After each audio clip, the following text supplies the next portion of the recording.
కొరింథీయులకు రాసినటువంటి 2వ పత్రిక 11వ అధ్యాయము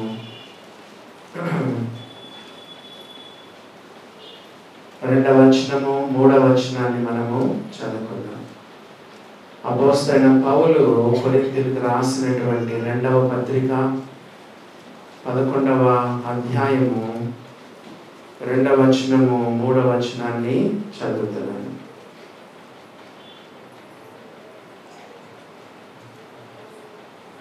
దేవాసక్తితో ఎడల ఆసక్తి కలిగి ఉన్నాను. ఎందుకనగా పవిత్రురాలైన కన్యకనుగా ఒక్కడే పురుషునికి అనగా క్రీస్తుకు సమర్పింపవలనని మిమ్మను ప్రధానము చేసితిని గాని సర్పము తన కుయుక్తి చేత హవ్వను మోసపరిచినట్లు మీ మనస్సులను చెరపబడి క్రీస్తు ఎడలనున్న సరళత నుండి పవిత్రత నుండి ఎట్లయినను తొలగిపోవనేమో అని భయపడుచున్నాను. ప్రభువా, మరి ఏ వాక్యం చెప్పాలని నేను దేవుని సన్నిధిలో ఆలోచన చేస్తున్నప్పుడు మరి దేవుడు నాకు గుర్తు చేసిన వచనాలు ఈ వచనాలు. పౌలు ఏం చెప్తున్నాడో చూడండి. దేవాసక్తితో మీడల ఆసక్తి కలిగి ఉన్నాను. మీడల అంటే ఎవరి పట్ల చెప్పండి? కొరింథీయుల పట్ల. కొరింథీయులు ఎవరు చెప్పండి? తన ఆత్మీయమైన పిల్లలు. కొరింథీయులు ఎవరో తెలుసా? తన ఆత్మీయమైన పిల్లలు. తాను వాళ్ళను కన్నట్టుగా దేవుని వాక్యంలో చెప్పబడింది. కావాలంటే మీకు ఒక వాక్యము చూడండి. ఏ వాక్యం అంటే కొరింథీయులకు రాసిన మొదటి పత్రిక 4వ అధ్యాయం. ఏమన్నాడో చూడండి. 4వ అధ్యాయము 15వ వచనం చదువుతున్నాను. కొరింథీయులకు రాసిన మొదటి పత్రిక 4వ అధ్యాయము 15వ వచనం. క్రీస్తునందు మీకు ఉపదేశకులు 10,000 మంది ఉన్నను తండ్రులు అనేకులు లేరు. తండ్రి కన్న తండ్రి ఒక్కడే ఉంటాడండి. ఉపదేశకులు, మీరు ఆరాధన టీవీ ఓపెన్ చేస్తే అరగంటకు ఒక పాస్టర్ వస్తాడు. 24 గంటలంటే ఎంతమంది చెప్పండి? 24 hours వస్తూనే ఉంటుంది ఆరాధన. మరి ఇంకా ఏమేమి ఉన్నాయి చెప్పండి? ఇంకేమంది ఇప్పుడు? శుభవార్త, ఇంకా చెప్పండి రక్షణ, నిరీక్షణ. ఇప్పుడు వస్తున్నా లేదు, ఎప్పుడో నేను చూసింది, ఇప్పుడు వస్తున్నా లేదు తెలియదు. అరగంటకు ఒక పాస్టర్ వస్తాడు, వాక్యం చెప్తాడు. అట్లా ఒక దాంట్లోనే 48 మంది, ఇంకా 4 ఛానల్స్, 48x4. చూసారా?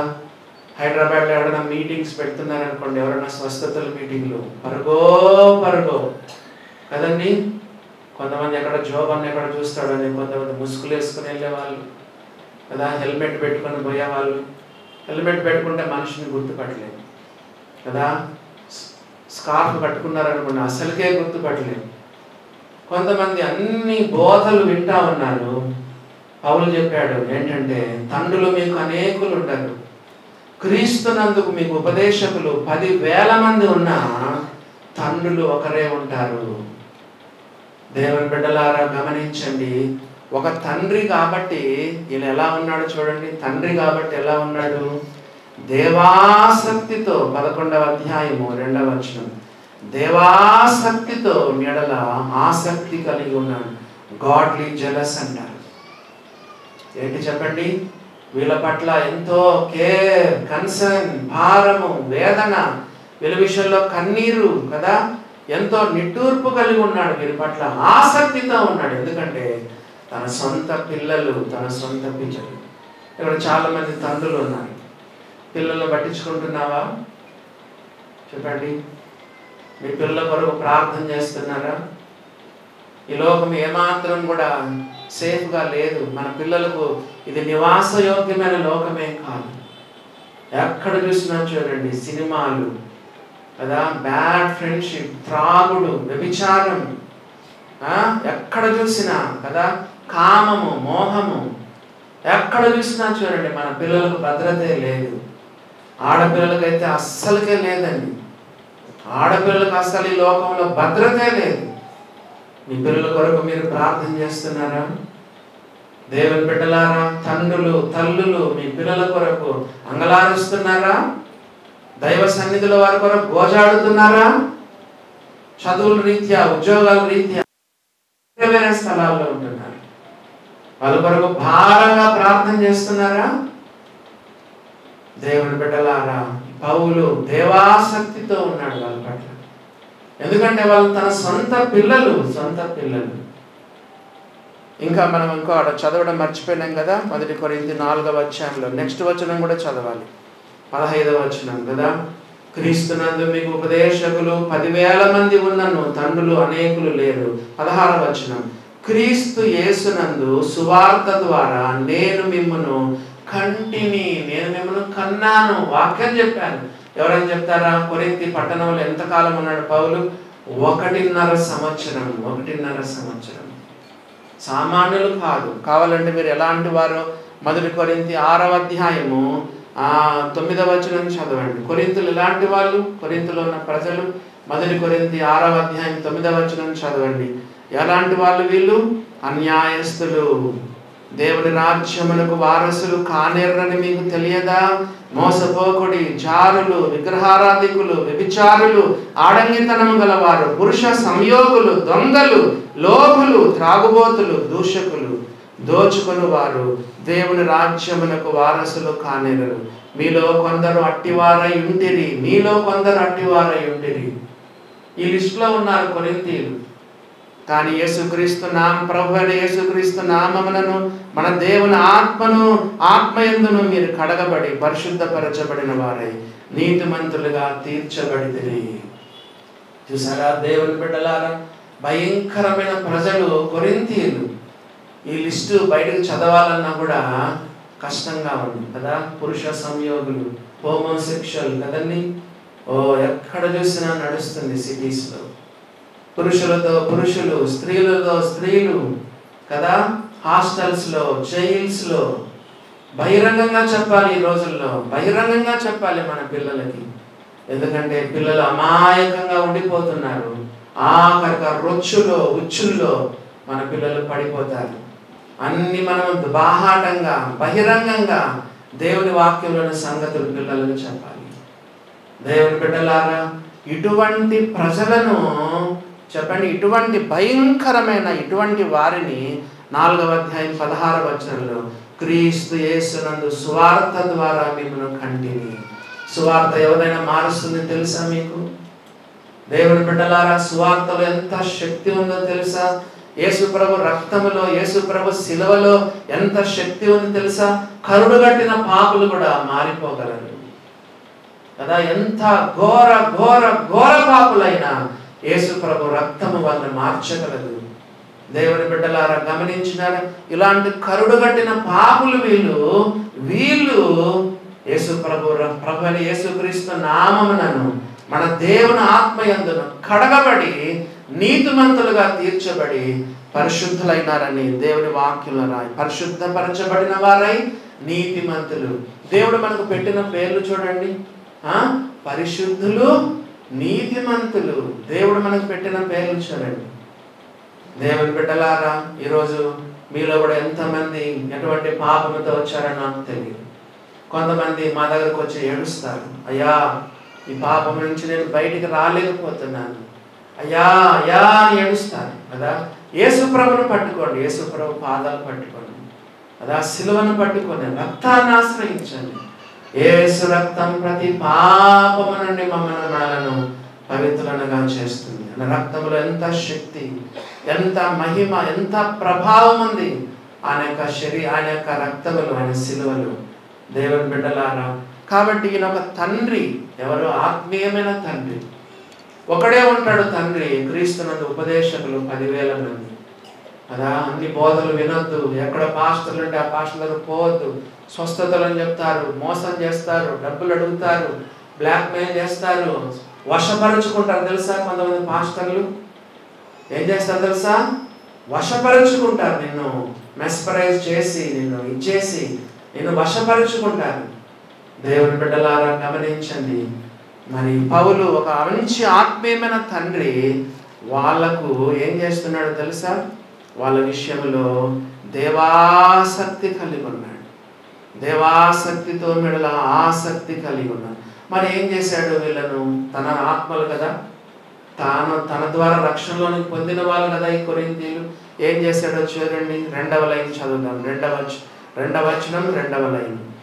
ఎందుకనగా పవిత్రురాలైన కన్యకనుగా ఒక్కడే పురుషునికి అనగా క్రీస్తునకు సమర్పింపవలనని మిమ్మును ప్రధానము చేసిదని. We are betrothed to Christ. సంఘమంతా కొరింథీ సంఘమే కాదు, డివైన్ లైట్ సంఘం కూడా. డివైన్ లైట్ సంఘములో ఉన్న ప్రతి విశ్వాసి కూడా మనమందరము క్రీస్తు భార్య అని చెప్పబడింది. మనమందరం ఎవరు చెప్పండి? మనం యేసు ప్రభుకు భార్య. ఇంకా వివాహం కాలేదు.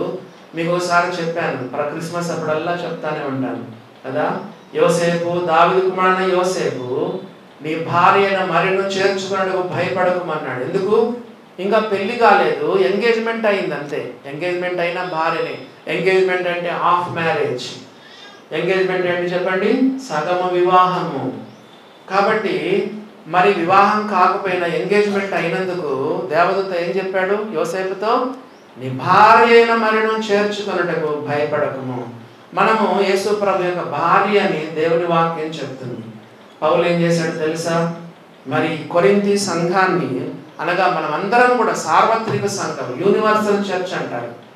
ఒక డివైన్ లైట్లోనే కాదు పరిశుద్ధులు ఉండేది. సిఎస్ఐలో, సిఎన్ఐలో, లూథరన్ చర్చిలో కదా, మరి పెంతెకోస్ట్ చర్చిలో, బ్యాప్టిస్ట్ చర్చిలో కదా. కొంతమంది దేవుని నమ్ముకున్న వాళ్ళు లేకపోలేదు, కొంతమంది మహాభక్తులు ఉన్నారు.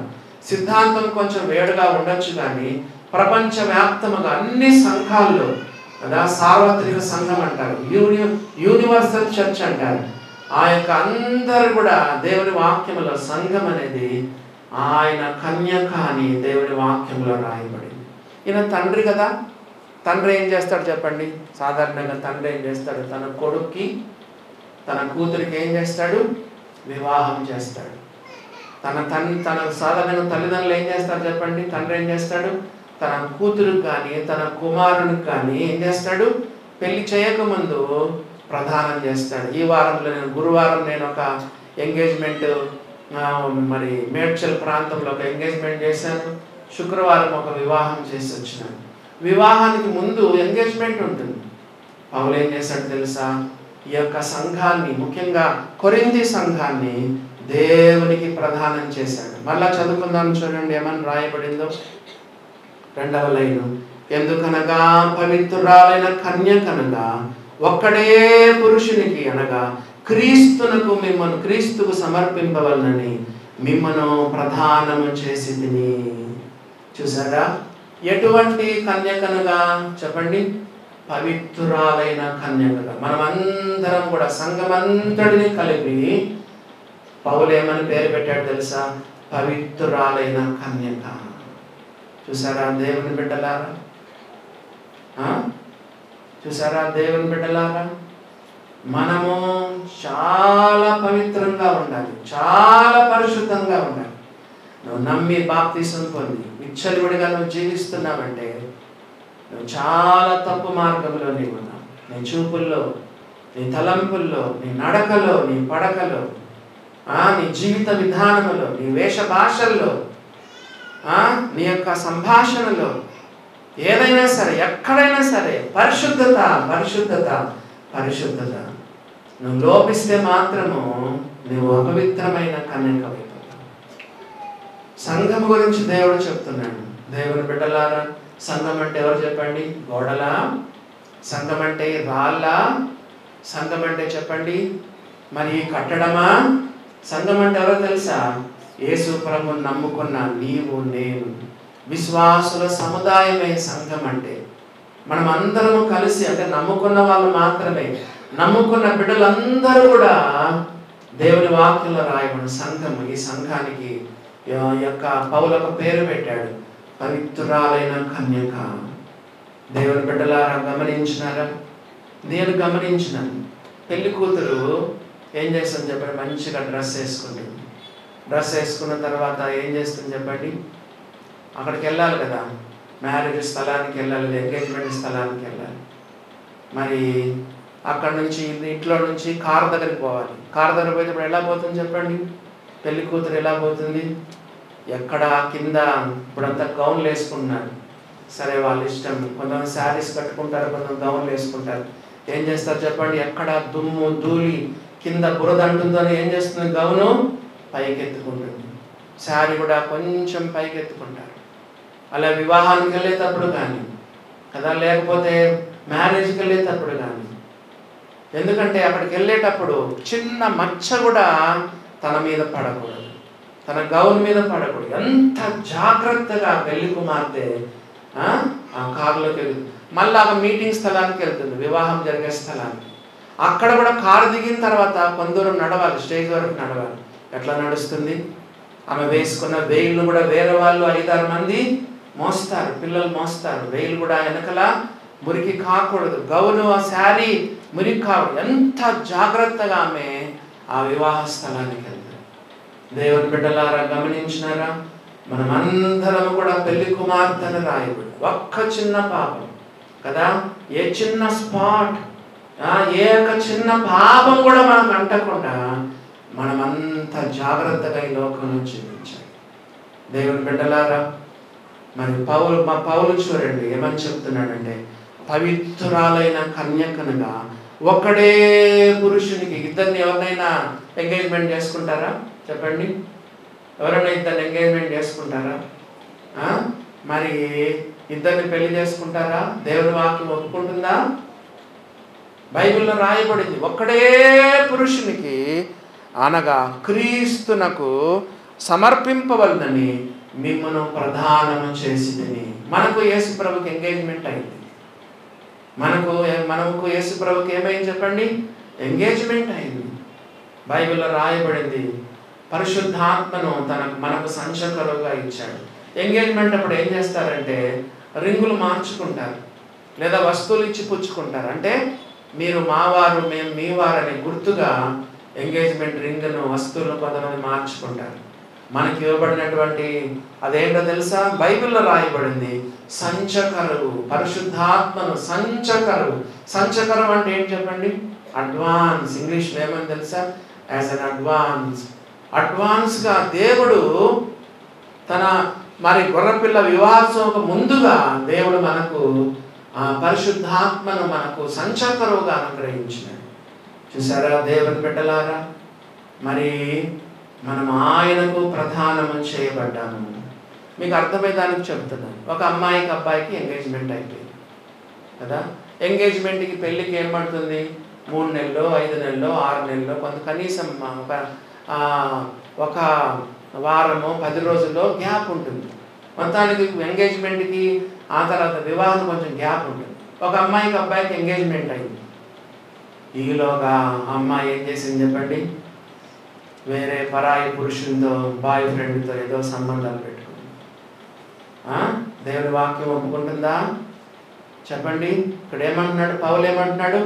ఒక్కడే పురుషునికి నేను మిమ్మల్ని ప్రధానం చేశాను. దేవుని బిడ్డలారా, నీ హృదయంలో క్రీస్తు తప్ప ఇంకెవ్వరు ఉండకూడదు. No boyfriend, no girlfriend కదా. ఉద్యోగం కాదు, డబ్బు కాదు, నీ జీవితంలో ఏ విగ్రహం కూడా ఉండడానికి లేదు.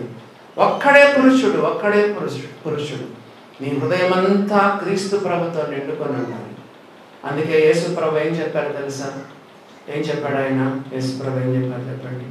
నీ పూర్ణ హృదయముతోను, నీ పూర్ణ ఆత్మతోను, నీ పూర్ణ వివేకముతోను, నీ పూర్ణ బలముతోను నీ దేవుడైన ప్రభును నీవు ప్రేమించాలి. వాక్యం కావాలి అది.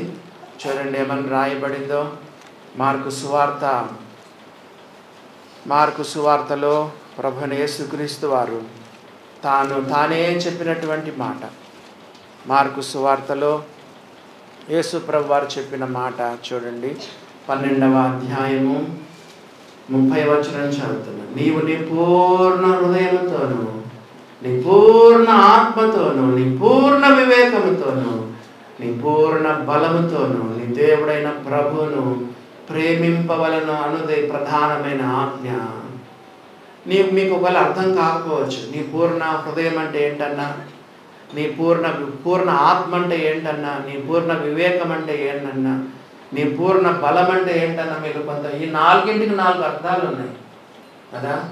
నీ పూర్ణ బలం అంటే ఏంటో చెప్పమంటారా? వాళ్ళ తల్లి సొలొమోనుకు చెప్పింది, నీ బలమును స్త్రీలకు ఇయ్యకుమని చెప్పింది కదా. పూర్ణ బలం అంటే ఇప్పుడు మీకు అర్థమైందా? నీ బలమును స్త్రీలకు ఇయ్యకుమని వాళ్ళ తల్లి ఎవరు చెప్పింది? వాళ్ళ కుమారుడైనటువంటి సొలొమోనుకు చెప్పింది, లెమూయేలుకు చెప్పింది. ఇప్పుడు అర్థమైందా? పూర్ణ ఆత్మ, పూర్ణ బలము, పూర్ణ ఆత్మ, పూర్ణ హృదయము, పూర్ణ ఆత్మ, పూర్ణ వివేకం, పూర్ణ బలము. దేవుని బిడ్డలారా గమనించినారా? నీ హృదయం నిండా యేసు ప్రభు, నీ హృదయం నిండా యేసు ప్రభు ఉండాలి. నీ హృదయం నిండా యేసు ప్రభు ఉండాలి. పౌలు చెప్పాడు, ఏమని చెప్పాడంటే, ఒక్కడే పురుషునికి అనగా క్రీస్తునకు సమర్పింపవలనని మిమ్మను ప్రధానము నేను చేశాను అనే మాట రాయబడింది. యేసు ప్రియమైన దేవుని బిడ్డలారా, ఎవరికైనా ఇద్దరికి ప్రధానం చేయబడింది అనుకోండి. ఒక అమ్మాయికి అబ్బాయికి ఎంగేజ్మెంట్ జరిగింది. వాళ్ళిద్దరిలో ఎటువంటి ఆశ ఉంటుంది చెప్పండి? ఏం ఆశ ఉంటుంది వాళ్ళిద్దరిలో? మా వివాహ దినం ఎప్పుడు, మా వివాహ దినం ఎప్పుడు, మా వివాహం ఎప్పుడు వస్తుంది, ఎప్పుడు జరుగుతుంది అని ఎంతో తీక్షణంగా ఆలోచన చేస్తూ ఉంటారు. మరి నీకుందా? గొర్రెపిల్ల వివాహోత్సవ సమయం ఎప్పుడు వస్తుంది, నా ప్రభు నేను ఎప్పుడు కలుసుకుంటాను కదా, నా ప్రభు రాకడ ఎప్పుడు వస్తుంది, నా ప్రభు నేను ఎప్పుడు కలుసుకుంటాను, ఎప్పుడు ఆ యొక్క వివాహం జరుగుతుంది, అలాంటిది ఉందా? నీకు ఆశ ఉందా? దేవుని బిడ్డలారా, మీకు ఒక విషయం చెప్తాను. నీవు దేవుని రాకడను ఆశించడం లేదంటే something is wrong with you.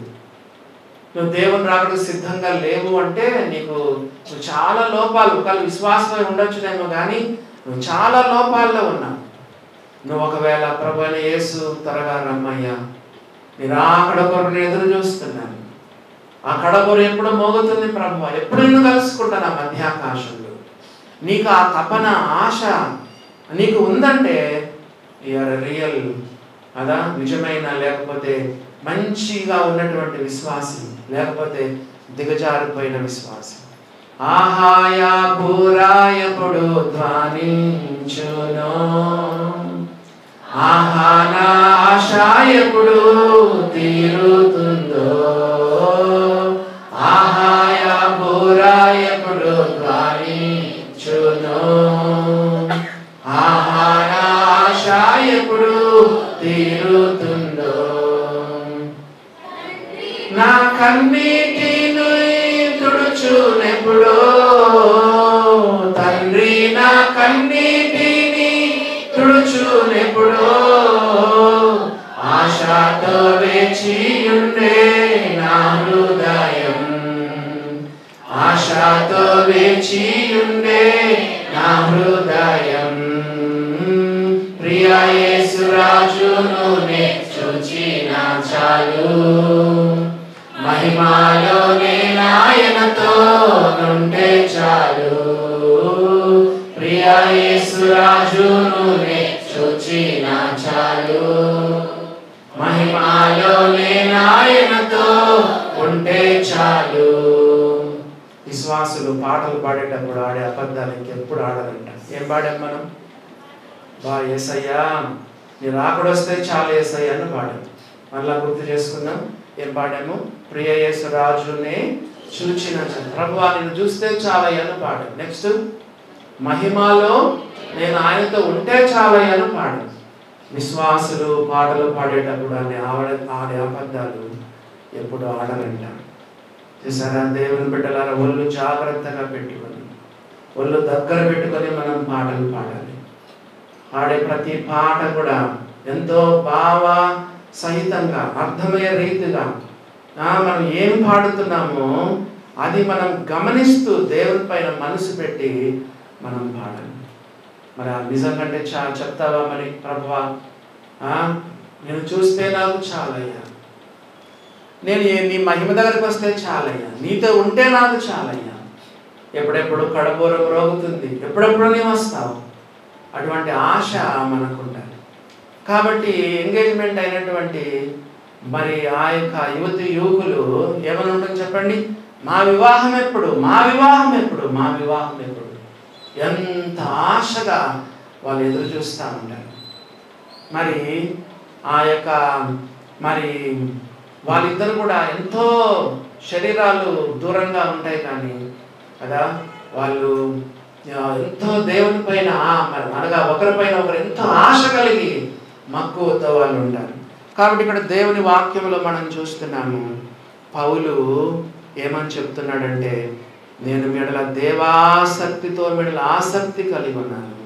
ఎందుకనగా పవిత్రురాలైన కన్యకనగా ఒక్కడే పురుషునికి క్రీస్తుకు మిమ్మను సమర్పించాలని మిమ్మను ప్రధానము చేసింది. ఒక్కడే పురుషుడు, ఒక్కడే పురుషుడు. ఇప్పుడు నాకు ఈయన గుర్తుకొస్తున్నాడు. ఎవరంటే అబ్రహాం యొక్క పెద్ద దాసుడు. అబ్రహాం పెద్ద దాసుడు బహుశా అంతకుముందేమో పేరు చెప్పబడింది ఎలియేజర్ అని, అంతకుముందు చెప్పాడు కానీ ఈ చాప్టర్లో మాత్రము మరి పేరు చెప్పబడలేదు. బహుశా ఎలియేజరేనేమో, కానీ అబ్రహాము పెద్ద దాసుడు అని రాయబడింది. అబ్రహాం పెద్ద దాసుడు ఏం చేశాడు చెప్పండి, చాలా దూరదేశం నుంచి వచ్చినాడు. చెప్పండి, దూరదేశం నుంచి వచ్చినాడు. నెక్స్ట్ వాళ్ళ తల్లిదండ్రులను సంప్రదించినాడు, వాళ్ళ తల్లిదండ్రులు ఒప్పుకున్నారు. రిబ్కాను తీసుకెళ్తున్నాడు కదా.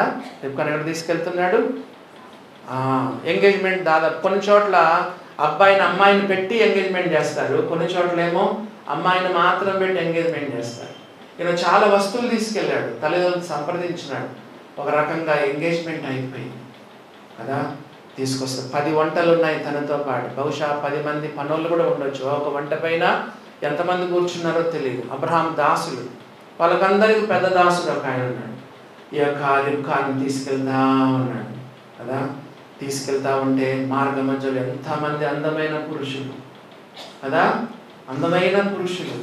అట్రాక్ట్ కావచ్చా రిబ్కా? చెప్పండి, రిబ్కా అట్రాక్ట్ కావచ్చా? నో. ఒకడే పురుషుడు, ఒకడే పురుషుడు తన యొక్క మనస్సుల్లో, తన నరాలలో. ఒకరు ఎవరు చెప్పండి? ఇస్సాకు, ఇస్సాకు, ఇస్సాకు.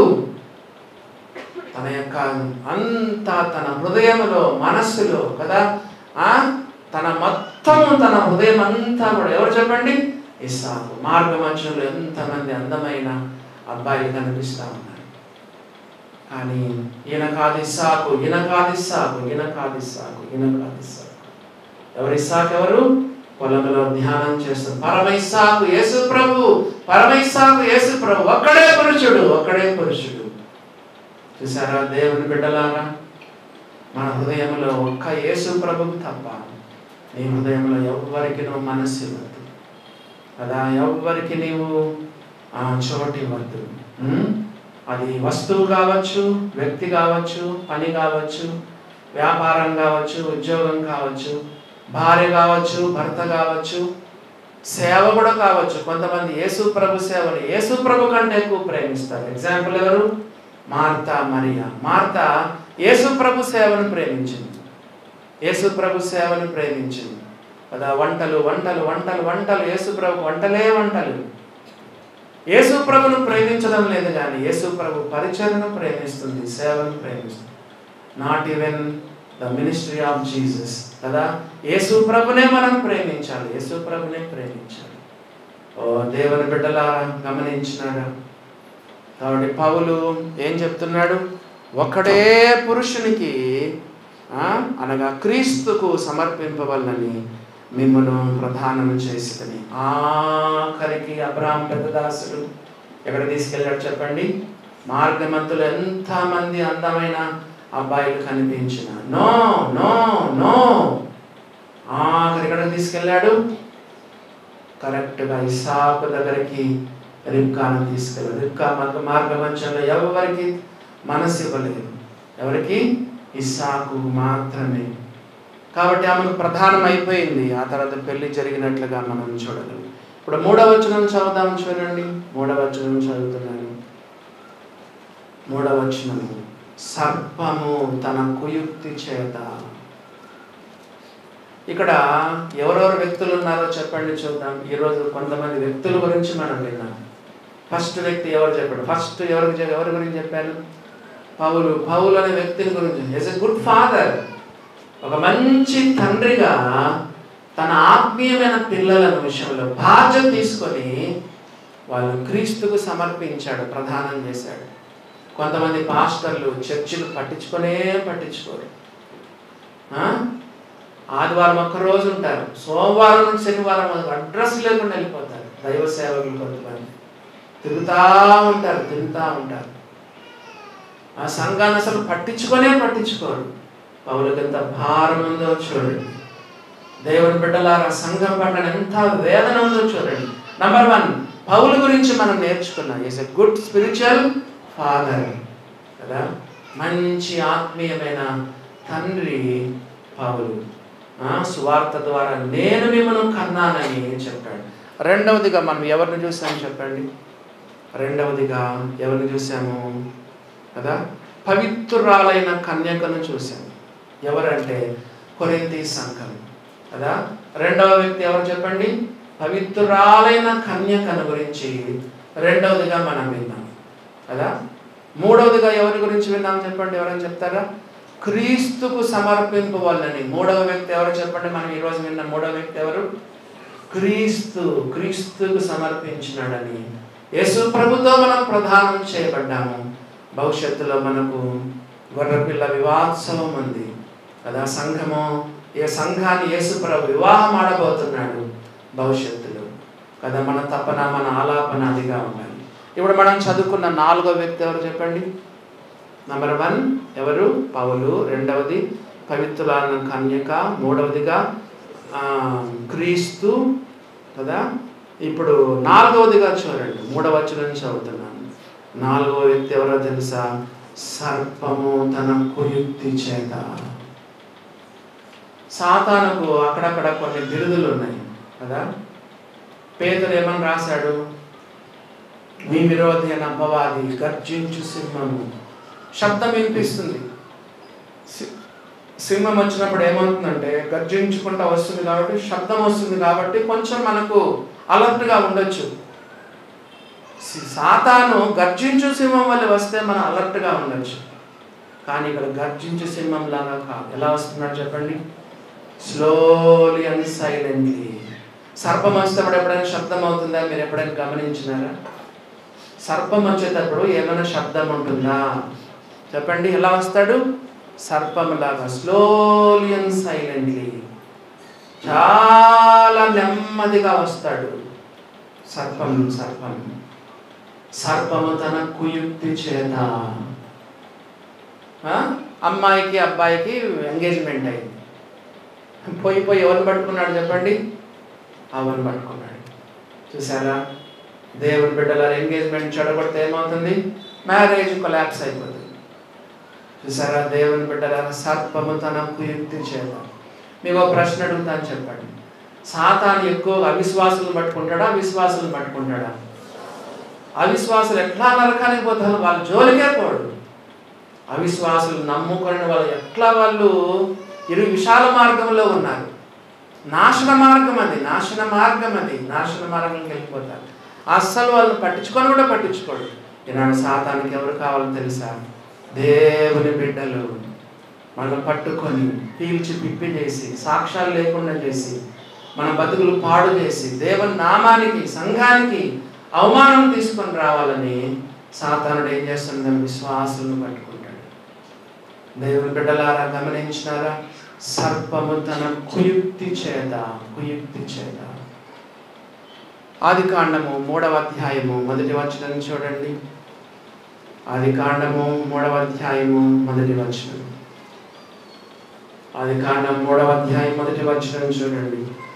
దేవుడైన యెహోవా చేసిన సమస్త భూజంతువులలో చెప్పండి, సర్పము యుక్తి గలదై ఉండెను. దేవుడైన యెహోవా చేసిన సమస్త భూజంతువులలో సర్పము యుక్తి గలదై ఉండెను. సాతాను సర్పములో ప్రవేశించాడు.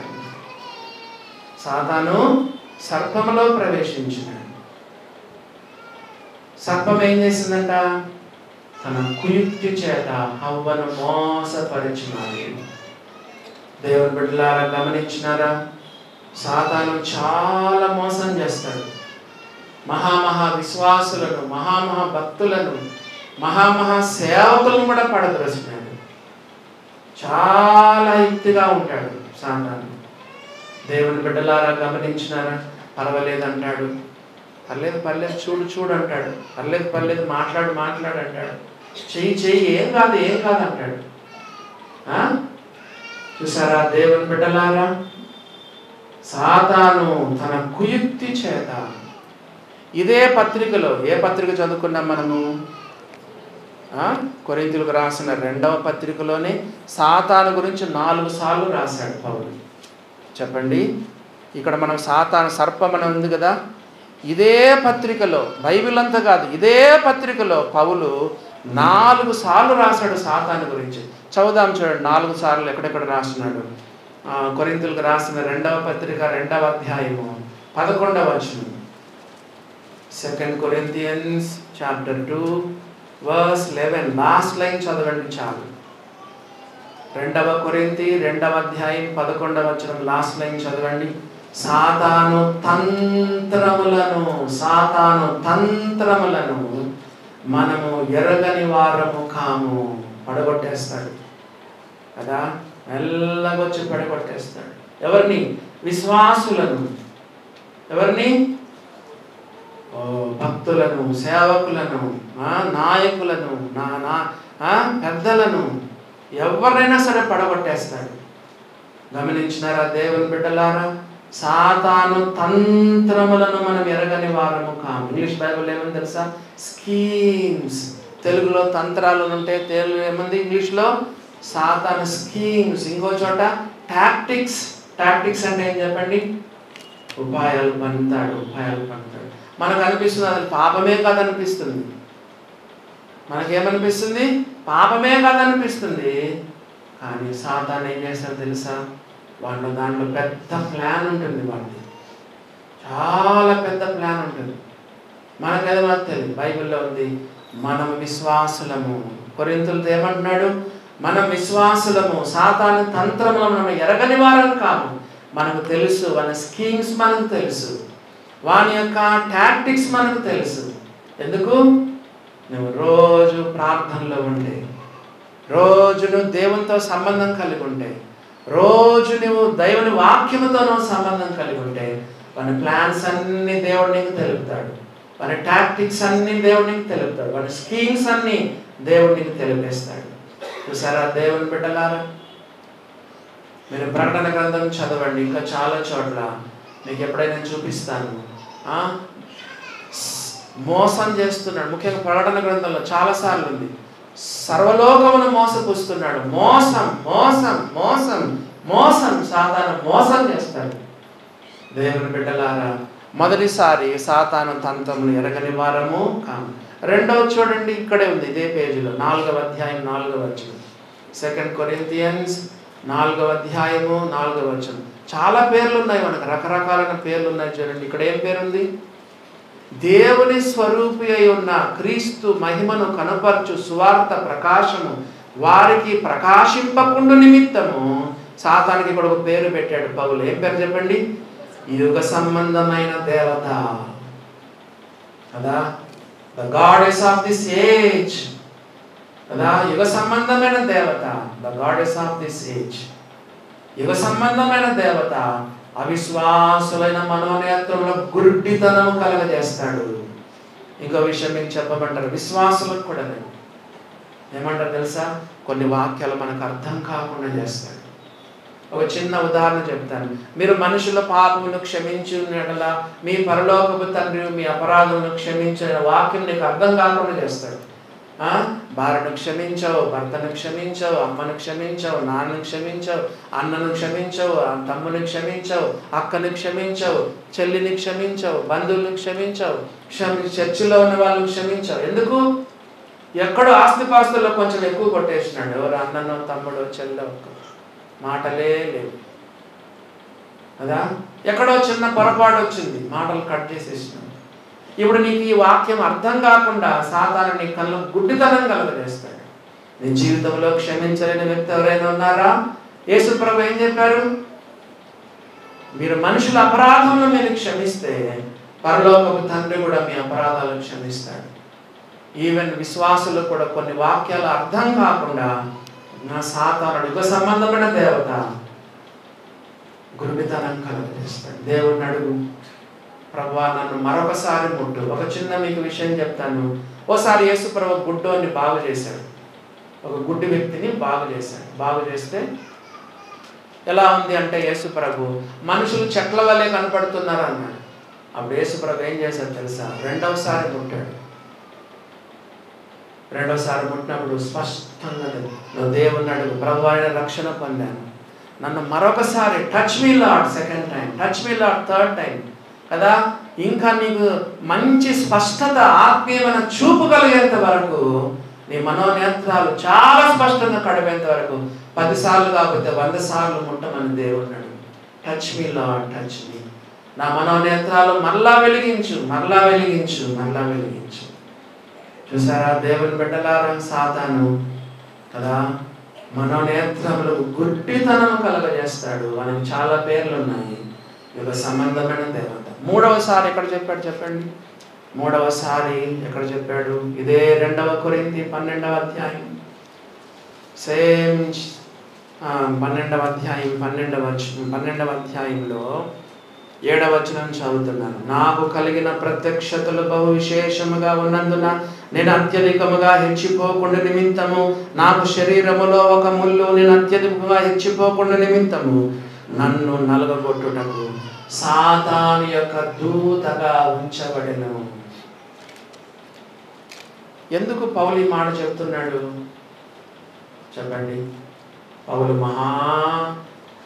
చెప్పండి, యేసు ప్రభు తర్వాత యేసు ప్రభులాగా జీవించి యేసు ప్రభులాగా సేవ చేసిన వాడు. ఎందుకంటే ఆయన ఈవెన్ పాల్ ఆల్సో ఏంటి, పౌలు కూడా తను తాను హెచ్చించుకునే అవకాశం. చూసారా మానవులు ఎలాంటి వాళ్ళు? We are all human beings. పౌలు కూడా హెచ్చిపోతాడంట. ఎందుకంటే ఆయనకు అన్ని ప్రత్యక్షతలు ఉన్నాయి. అందువల్ల దేవుడు ఏం చేశాడు తెలుసా? సాతాను యొక్క దూతగా ఒక ముళ్ళు దేవుడు ఆయన శరీరంలో పెట్టాడు. కొంతమంది చెప్తారు బలహీనత అంటారు, ఏదో రోగం, కంటి జబ్బు అంటారు. కొంతమంది ఏమంటారంటే ఎప్పుడు పిసర్లు కారుతూనే ఉండేవంట ఆయన నోట్లో, కంట్లో నుంచి. కొంతమంది ఊహించి చెప్తారు, ఎందుకంటే ఆయన కంటి జబ్బు ఉందని బైబిల్లో ఉంది. బహుశా అదని. మొత్తానికి ఏదో ఒక ముళ్ళు. ఏ ముళ్ళు? సాతాను దూత. సాతాను దూత. దేవుడు అనుమతించాడు. దేవుడు అనుమతించాడు. ఒక విషయం మీకు చెప్తున్నాను, దేవుడు అనుమతించండి మన జీవితంలో ఏది జరగడానికి లేదు. ముఖ్యంగా విశ్వాసి జీవితంలో. నువ్వు నిజమైన విశ్వాసివా? ఒక జ్వరమా, ఒక బాధనా, ఒక కన్నీరా, ఒక రోగమా, ఎక్కడైనా దెబ్బలా, ఒక యాక్సిడెంటా, హాస్పిటల్ పడ్డమా, ఒక శోధననా? నేను చాలా గట్టిగా నమ్ముతాను, నువ్వు నిజమైన విశ్వాసమైతే నీ జీవితంలో జరిగేది ప్రతిదీ కూడా హానికరమైంది, కీడుకరమైంది, చెడ్డగా కనపడేది కూడా నేను నమ్ముతాను. అది దేవుని యొక్క ప్రమేయం ఉంటేనే నీ జీవితంలో దేవుడు అది అలవ చేస్తాడు కదా. సాతాను యొక్క దూతగా ఆయన శరీరంలో ఉంచబడింది. ఎందుకు చెప్పండి? ఆయన హెచ్చిపోకుండా నిమిత్తం. మరి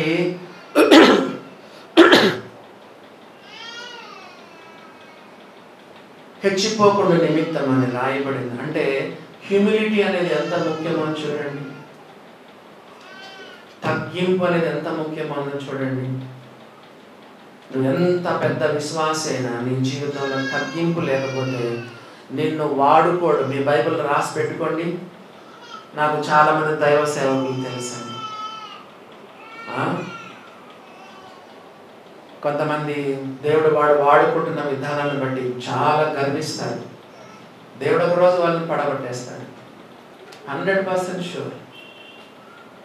గాడ్ సర్వెంట్సే కాదు, విశ్వాసులని ఎవరైనా సరే తమను తాము కనుక తమ పైన ఏదైనా తమ గురించి తాముకి ఏదైనా హెచ్చింపు ఉంటే మాత్రం దేవుడు తోసేస్తాడు క్రైస్తవ జీవితంలో కదా. మీరు ఎన్నిసార్లు రాసుకుంటారా? కొన్నిసార్లు పాయింట్లు చెప్తారు కదా, ముఖ్యమైన 3 పాయింట్లు అంటారు. కొంతమంది ఏమంటారు, ముఖ్యమైన 3 పాయింట్లు రాసుకోండి అంటారు కదా. మీరు కూడా 3 పాయింట్లు ఏంటి? సేమ్ పాయింట్సే. Humility, humility, humility. తగ్గింపు, తగ్గింపు, తగ్గింపు. 100 పాయింట్స్ రాసుకున్నాయి ఇదే కదా. దీన మనస్సు, దీన మనస్సు, దీన మనస్సు. పౌలు తాను ఎక్కువ హెచ్చించుకోకుండా, గర్వించకుండా దేవుడు ఆయన్ను హంబుల్గా చేయడానికి, దేవుడు ఆయన్ను తగ్గించడానికి, దీన మనసు కలిగి జీవించడానికి, క్రీస్తు సారూప్యం రావడానికి, ఆయన నలగొట్టడానికి దేవుడు ఏం చేశాడు తెలుసా? ఒక ముళ్ళు ఆయన జీవితంలో పెట్టేశాడు. అది ఏ ముళ్ళు అంటే సాతాను ముళ్ళే కదా. దేవుడు సాతానుకు అనుమతించాడు, సాతాను వెళ్ళి ఆ ముళ్ళు పెట్టేసినాడు. దేవుడు అనుమతిస్తే సాతాను కొన్నిసార్లు మనకు రోగాలు కూడా రప్పించగలరు. దేవుడు అనుమతిస్తేనే జరుగుతుంది. 3వదిగా చూసాము, సాతాను గురించి 3 సార్లు 4వసారి ఎక్కడ రాయబడింది? మనం చదువుకున్న వాక్య భాగం. 4వసారి ఎక్కడ రాయబడింది? 2 కొరింథియన్స్లో. 4th టైం ఎప్పుడు రాయబడింది చెప్పండి? 3వ వచనము, 11వ అధ్యాయం 3వ వచనం. సర్పం, ఇక్కడ ఇంకో పేరు పెట్టాడు. అక్కడేమో యుగ సంబంధమైన దేవత, ఇక్కడేమో చెప్పండి సర్పము. ప్రకటన గ్రంథంలో ఏముంది? మహాఘట సర్పము. ఇంకో చోట ఎర్రని ఘట సర్పం. ఎర్రని అంటే డేంజర్. ఎప్పుడైనా డేంజర్ గురించి రాసేటప్పుడు ఎక్కడ రాస్తారు? ఎరుపు అక్షరాలతో చెప్తారు. రెడ్లో ఎందుకు? ట్రాఫిక్ లైట్స్లో ఎందుకు రెడ్ లైట్ పెడతారు? ముందుకు పోతే నీకు డేంజర్. మరి ట్రాన్స్ఫార్మర్ దగ్గర ఎలాంటి ప్లేట్ పైన రాసుంటారు చెప్పండి? డేంజర్ అని. ఎర్ర ప్లేట్ పైన పుర్రెలు ఎముకలేసి డేంజర్, కాషన్. ఎర్రని ఘట సర్పం. చూసారా? మహాఘట సర్పం. సర్పము తన కుయుక్తి చేత ఏం చేశాడు తెలుసా? హవ్వను మోసపరిచేసాడు. ఫస్ట్ ఏమన్నాడు? క్వశ్చన్ వేశాడు, ఇది నిజమా అన్నాడు. ఫస్ట్లోనే ఏం చేశాడు చెప్పండి? దేవుని మాటను he questioned the God's word. దేవుని వాక్యాన్ని అనుమానించేటట్టు చేశాడు. ఇది నిజమా? ఈ తోట చెట్ల ఫలముల్లో దేవుని తినొద్దని దేవుడు చెప్పనా అన్నాడు. అది మొట్టమొదట అవ్వనన్న మోసం చేశాడు. రెండవది ఏంటో తెలుసా?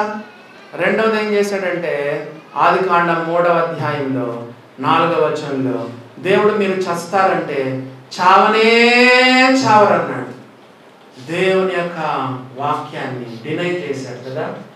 ఈ question the God's word, then he denied the God's word. దేవుని వాక్యాన్ని మార్చేస్తున్నాడు. చూడండి, మీరు చావనే చావరని చెప్పాడు. 5వ వచనంలో దేవుని వాక్యానికి వేరుగా చెప్తున్నాడు. దేవుడు ఒకటి చెప్తే దానికి ఇంకోటి చెప్తున్నాడు. మీరు దేవతలు అయిపోతారని ఆశ చూపించినాడు. చూసారా దేవుని బిడ్డలారా? ఇప్పుడు చేపలను పట్టేటప్పుడు ఏం చేస్తారు చెప్పండి? ఎర్ర ప్రే అంటారు కదా. గాలంకి ఏం చేస్తారు చెప్పండి? ఒక చిన్న హుక్ ఉంటుంది, దానికి ఒక ఎర్రను పెడతారు. ఒక చిన్న పురుగు, వానపాము పెడతారన్నమాట.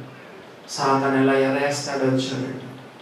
వాడు చాలా కుయుక్తిపరుడు. సర్పము తన కుయుక్తి చేత హవ్వను మోసపరిచాడు అని చెప్తూ ఇంకేం చెప్పాడు చూడండి. సర్పము తన కుయుక్తి చేత హవ్వను మోసపరిచి. ముచ్చట్లు పెట్టుకోవచ్చా చెప్పండి? వెంటనే తన భర్తను పిలిచిందే, ఏమండి ఇదిగో ఎవరో కొత్త వ్యక్తి వచ్చినాడు. సర్పము జంతువు కానీ మానవ భాషలో మాట్లాడుతుంది, వింతగా ఉందండి, రండి అని భర్తను పిలిచుంటే ఈనాడు లోకమంతా ఇలా ఉండేది కాదు కదా. భర్తకు దూరంగా ఉంది, భర్తకు తెలియకుండా మాట్లాడుతుంది, ముచ్చట్లు పెట్టుకుంది, మాట్లాడుతూ ఉంది. ఎవరితో సంభాషిస్తున్నావు, ఎవరితో మాట్లాడుతున్నావు? గంటలు కదా. మాట్లాడిందే మాట్లాడింది. శోధనలో పడిపోతావు. దేవుని బిడ్డలారా గమనించండి. ముఖ్యంగా మగపిల్లలు ఆడపిల్లలతో, ఆడపిల్లలు మగపిల్లలు గంటలు గంటలు సంభాషణ. చెప్పండి, శోధనలో పడిపోతావు. గంటలు గంటలు గంటలు గంటలు ఫోన్లో. దేవుని బిడ్డలారా గమనించండి కదా. మన చర్చిలో మనం చెప్తా ఉంటాం 3:3:3. చెప్పండి, ఎవరైనా ఆడవాళ్ళతో మాట్లాడేటప్పుడు, ఆడవాళ్ళు మగవాళ్ళతో, మగవాళ్ళు ఆడవాళ్ళతో మాట్లాడేటప్పుడు మూడో వ్యక్తి లేకుండా మాట్లాడద్దు కదా. నెంబర్ 2, ఒకవేళ మాట్లాడినా 3 నిమిషాలకు మించకుండా మాట్లాడదు. ఒకవేళ మాట్లాడాల్సి వచ్చిన 3 అడుగుల దూరంలో ఉండి మాట్లాడు. చూసారా, ఏమే సాతానుతో ముచ్చట్లు పెట్టుకుంది. మాట్లాడుతూ ఉంది, భర్తను పక్కన పెట్టేసింది. భర్తను పిలిచింటే ఆ శోధన వచ్చుండేది కాదు. మరి సర్పం ఏం చేశాడంటే తన కుయుక్తి చేత హవ్వను మోసపరిచినాడు. అప్పుడేమైందో చూడండి, 3వ వచనం చదువుకుందాం. సర్పము తన కుయుక్తి చేత హవ్వను మోసపరిచినట్లు మీ మనస్సులు కూడా చెరపబడతాయి. చెప్పండి, ఏమైతుంది? ఆ అమ్మాయికి అబ్బాయికి ఎంగేజ్మెంట్ అయింది. ఈ అమ్మాయి మాత్రము వేరే అబ్బాయి, ఎంగేజ్మెంట్ అబ్బాయితో కాదు, వేరే వాళ్ళతో ఎవరితో మాట్లాడతారు. ఈ మాటల్లో ఏమైపోయిందంటే ఆ అమ్మాయి హృదయం ఎవరో వైపు తిరిగింది? చెప్పండి, ఆ అబ్బాయి వైపు తిరిగింది. చూసారా దేవుని బిడ్డలారా, దేవుని వదిలేసింది, దేవుని మాట వదిలేసింది. దేవుని మాట అసలు పూర్తిగా మర్చిపోయింది. ఈ యొక్క సాతాను మాట్లాడుతూ ఉంటే, ఆశలు చూపిస్తూ ఉంటే మరి దేవతలు అయిపోతారు కదా. అది కూడా పండు ఎలా ఉందంటే తెలుసా, చూపునకు రమ్యమైనది. చెప్పండి, ఆ పండు ఎట్లుంది చెప్పండి? చూపునకు ఎలా ఉంది చెప్పండి? ఆహారమునకు మంచిది, కన్నులకు అందమైనది, వివేకమిచ్చు రమ్యంగా ఉందంట. ఒక చిన్న ప్రశ్న అడుగుతాను, చెప్పండి. అమ్మాయి కానీ అబ్బాయి కానీ అదా, ముక్కు సరిగా లేదు, మూతి సరిగా లేదు అదా, అందంగా లేదు, ఏమైనా శోధన వస్తుందా? నీకు శోధన ఎప్పుడు కూడా అట్రాక్షన్. దేవుడు కొన్నిసార్లు మనకు అదే కలసుగా పెడతాడు, అదే కలసుగా తోటలో పెట్టాడు. పరీక్ష. ఎవరు అందంగా లేని వారి పట్ల ఎవరైనా మనం ఆకర్షితులు అవుతామా? అందంగా లేని వారి ఆ విషయంలో మనకు శోధన ఉంటుందా? ఏది అందంగా ఉంటుందో అదే నీకు ఆకర్షణ, ఏది అందంగా ఉంటుందో అదే నీకు శోధన. దేవుని బిడ్డలారా, మనము దేవుడు మనకు అట్లా పెడతాడు. ఆదాము ఒక పెద్ద పరీక్ష ఇది. నిలబడతావా? దేవుని బిడ్డలారా, ఇప్పుడు ఎవరైనా సరిగా లేరనుకోండి, అందంగా లేని వారి పట్ల మనకు ఆకర్షణ. ఒక వస్తువు అందంగా లేదనుకోండి, మనకు దాన్ని కొనాలని పెద్ద ఏమి ఉండదు. ఏదైతే చాలా అట్రాక్షన్గా ఉంటుందో, ఏదైతే మనం చాలా కన్నులకు ఇంపుగా అదా, ఆహారానికి మంచిది, కన్నులకు అందమైనది, రమ్యమైనదిగా ఉన్న పట్లనే మనకు ఆకర్షణ. దేవుని వదిలేసింది అవ్వ, దేవుని వదిలేసింది. నెక్స్ట్ చెప్పండి, దేవుని మాటను వదిలేసింది, సాతాను మాటను వదిలేసింది. మళ్ళా చదువుకుందాము. మీ మనస్సులు చెరపబడి. సో మనసు అనే దాన్ని ఏమంటా చెప్పండి? Mind. Your mind is very very important. Your heart is very very important. నీ మనస్సును కాచుకోవాలి. పేతురు ఏం చెప్పాడు చెప్పండి? నిబ్బరమైన బుద్ధి గలవారై. పేతురు రాసిన మొదటి పత్రిక, మనస్సును నడుము కట్టుకొని. మొదటి పేతురు 1వ అధ్యాయం 13వ వచనం. కాబట్టి మీ మనస్సును నడుము కట్టుకొని నిబ్బరమైన బుద్ధి గలవారై యేసుక్రీస్తు ప్రత్యక్షమైనప్పుడు మీకు తేబడు కృప విషయమై సంపూర్ణ నిరీక్షణ కలిగి. మనకు బట్టలు జారిపోకుండా మనం ఏం చేస్తాం? బెల్ట్ వేసుకుంటాం. బెల్ట్ వేసుకోకపోతే కొంచెము బట్టలు జారిపోతూ ఉంటాయి. బైబిల్లో రాయబడింది, మనస్సు అనే బెల్ట్ కట్టుకోండి, మనస్సు అనే నడుము కట్టుకోండి. కానీ ఈ యొక్క ఎవరు? హవ్వ యొక్క మనసును చెడగొట్టేసింది సాతాను. మీ మనస్సులు చెరపబడి, our mind is very very important, మన మైండ్ వెరీ వెరీ ఇంపార్టెంట్ అని చెప్తూ ఏముందో చూడండి. మీ మనసులు చెరపబడి క్రీస్తు ఎడలనున్న సరళత నుండి పవిత్రత నుండి ఎట్లయినను తొలగిపోవునేమని భయపడుచున్నాను. Good father. చూడండి, మా పిల్లోడు ఎక్కడ తప్పిపోతాడో, మా అమ్మాయి ఎక్కడ తప్పిపోతాడో, మా అమ్మాయి ఎక్కడ చనిపోతుందో, మా అబ్బాయి ఎక్కడ చనిపోతాడో, భయం భయం. ఆత్మీయమైన తండ్రి, ఆత్మీయమైన తండ్రి, భయపడుతున్నా, నేను భయపడుతున్నా. క్రీస్తు ఎడలనున్న సరళత నుండి, క్రీస్తు ఎడలనున్న పవిత్రత నుండి ఎలాగైనా తొలగిపోతారేమో. దేవుని పట్ల, యేసు ప్రభు పట్ల ఏముండాలంట మనకు? పవిత్రత, సరళత, ప్యాషన్, డివోషన్, డెడికేషన్. చూసారా దేవుని బిడ్డలారా, యేసు ప్రభు అంటే మనకెంతో ప్యాషన్, యేసు ప్రభు అంటే ఎంతో డివోషన్, డెడికేషన్. ఒక్కడే పురుషునికి, ఒక్కడే పురుషునికి. యేసు ప్రభు కంటే ఎక్కువగా మనం ఎవరిని ప్రేమించద్దు. ఆయన తప్ప మన జీవితంలో ఇంకెవ్వరు ఉండద్దు. ఎఫెసు సంఘముతో ప్రకటన గ్రంథంలో ఏమన్నాడు? మొదట నీకుండిన ప్రేమను వదిలిపెట్టావు. పెళ్ళైన కొత్తలో భార్య భర్తలు అబ్బా ఎంత ప్రేమ, ఎంత ప్రేమ, ఎంత ప్రేమ. అయింది 6 నెలలు అయింది, సంవత్సరం అయింది, చెప్పండి ఎక్కడ పోయిందో ప్రేమ? యేసు ప్రభు చెప్పారు, ఎఫెసు సంఘమా, మొదట నీకుండిన ప్రేమను వదిలితివని నేను ఎడల తప్పు ఒకటి మోపుచున్నాను. దేవుని పట్ల ఉన్న భక్తి, దేవుని పట్ల ఉన్న భయము, దేవుని పట్ల ఉన్న పవిత్రత, వాటి నుంచి మనల్ని తొలగిస్తాడంట సాతాను కదా. కొంతమంది ఇట్లా కూడా చేస్తారు. ఒక అమ్మాయికి అబ్బాయికి ఎంగేజ్మెంట్ అయిందనుకుంటే మధ్యలో ఇంకోటి దూరుతాడు కదా. అమ్మాయి ఎంగేజ్మెంట్ అమ్మాయిలు ఇద్దరికి తల్లిదండ్రులు ఎంగేజ్మెంట్ చేశారనుకోండి, మధ్యలో కూడా దూరి కదా ఈ అమ్మాయిని మోసం చేసి సైడ్కి లాగుతాడు. ఇతను పెళ్లి చేసుకుంటాడు. ఎంగేజ్మెంట్ అయిన వాడు ఎంత బాధపడతాడు. ఇదే అండి మీకు అర్థం కావడానికి ఇలా చెప్తున్నాను. ఎట్లాగైనా సరే క్రీస్తు ఎడల ఉన్న సరళత నుండి, పవిత్రత నుండి మనం తొలగించాలని రాత్రి పగళ్ళు సాతాను ట్రై చేస్తూనే ఉన్నాడు. అందుకే బైబిల్లో ఉంది, మెలకువగా ఉండండి, మెలకువగా ఉండండి.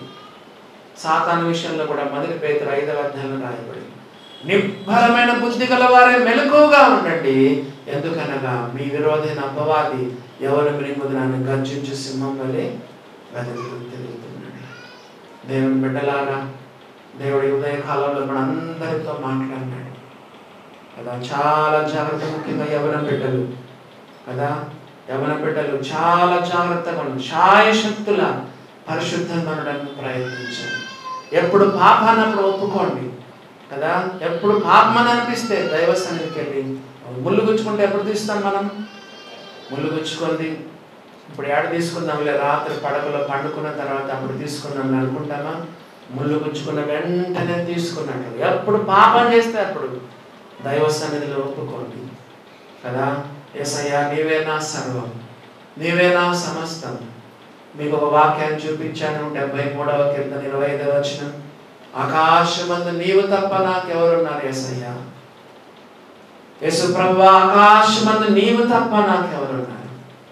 నీవు నాకుండగా లోకమును ఏది నాకు అక్కర్లేదు. రాసుకోండి 73:25. యేసయ్యా నీవు నాకుండగా ఈ లోకంలో నాకు ఎవరొద్దు. ఏ బాయ్ ఫ్రెండ్ వద్దు, గర్ల్ ఫ్రెండ్ వద్దు, ఏ వస్తువు వద్దు, నాకు ఎవరొద్దు ప్రభువా, నాకు నీవుంటే నాకు చాలు, నీవుంటే నాకు చాలు. అట్లాగా మన జీవితాలు దేవుని సమర్పించుకొని కదా, యేసు ప్రభుకు ఒక పవిత్రాలైన కన్యక. చెప్పాను కదా, పెళ్లికి వెళ్ళేటప్పుడు ఎలా పోతుంది పెళ్లి కుమార్తె? చెప్పండి, ఎంత జాగ్రత్తగా నడుస్తుంది. కింద భూమి ధూళి అందుతుంది కదా, గౌనికి చీరకు దుమ్ము అంటకుండా తన భర్త దగ్గరికి వెళ్ళేటప్పుడు ఎంత జాగ్రత్తగా, పెళ్లి స్టేజ్ దగ్గరికి ఎంతగా వెళ్తుంది. అలాగా మన ప్రియుడి యేసు ప్రభుని మనం కలుసుకోబోతున్నాం కదా. గొర్రెపిల్ల వివాహోత్సవ సమయం వస్తుంది కదా. మన జీవితాల్లో ఏ చిన్న స్పాట్ లేకుండా, ఒకవేళ ఉంటే యేసు ప్రభు రక్తంలో కడుక్కోవాలి. ఆ దినానికి మాత్రం మనము మరి పవిత్రాలను కన్యకగా మనం ఉందాం. అలా ఉండడానికి పరిశుద్ధాత్మ దేవుడు మనకు సహాయము చేయును గాక.